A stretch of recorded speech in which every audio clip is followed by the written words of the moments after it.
గ్రంథం 1వ అధ్యాయము 15వ వచనం.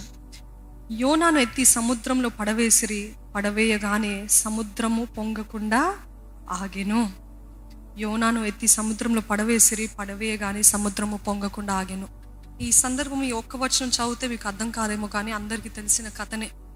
కానీ ఒకవేళ ఇది నేను చెప్తే మీకు కొంచెము ఘాటుగా లేకపోతే కొంచెము హార్ష్గా, కఠినంగా కనపడొచ్చేమో, కానీ చూడండి, if they had to go on in their life or if they had to have a smooth sailing, స్మూత్గా ఓడ వెళ్ళాలి అని అంటే వారు చేయవలసింది వచ్చింది ఏంటిది? దేవునికి విరుద్ధమైన వాడు ఆ ఓడ నుండి పడద్రోయబడితే కానీ మేము మా జీవితంలో ముందుకు సాగలేము అని నిశ్చయించుకొని ఏంటి అప్పుడు యోనాని పడేశారంట.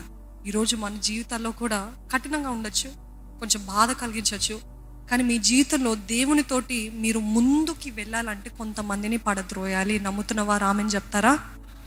కొంతమందిని తీసివేయాలి, కొంతమందిని ఎడిట్ చేయాలి, కొంతమందిని కట్ చేయాలి. మన జీవితంలో అందరూ కావాలి, అన్నీ కావాలంటే మీరు దేవుని కోల్పోతారు. జాగ్రత్త. దేవుని పక్కన పెట్టిన వారు అవుతారు, దేవుని కాదన్న వారు అవుతారు. అన్నీ we cannot please everybody and anything at any time. You have to be ready to displease some people. రమ్మంటున్నారు అందుకే నేను వెళ్తున్నాను, బాధపడతారు, పర్వాలేదండి. మొదట దేవుడు.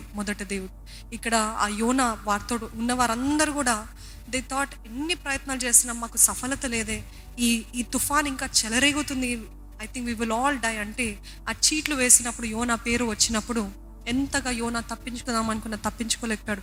కానీ ఎప్పుడైతే యోనా పడద్రోయబడ్డాడో అప్పుడు తుఫాను ఆగిపోయింది, సముద్రము పొంగకుండా ఆగెను.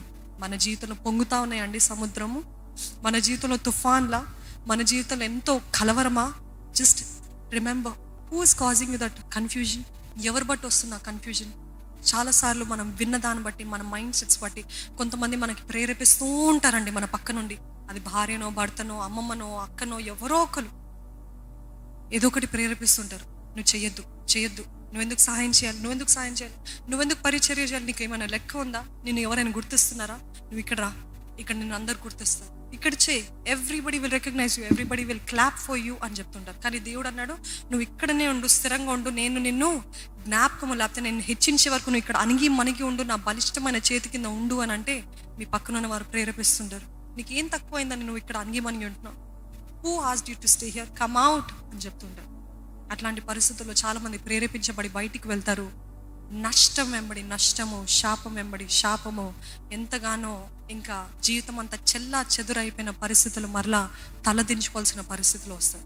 మీకు తెలుసు ఇది దేవుడు నన్ను చేయమన్నాడు, ఇది దేవుని చిత్తం అని మీరు రూఢిగా నమ్మినట్లయితే ఎవరు ఎన్ని మాటలు అన్నా పర్వాలేదు, నేను దేవుడు చెప్పిందే చేస్తానన్నవారు మరొక్కసారి చేతులు ఎత్తి హల్లెలూయా చెప్దామా అండి? It doesn't matter what people say.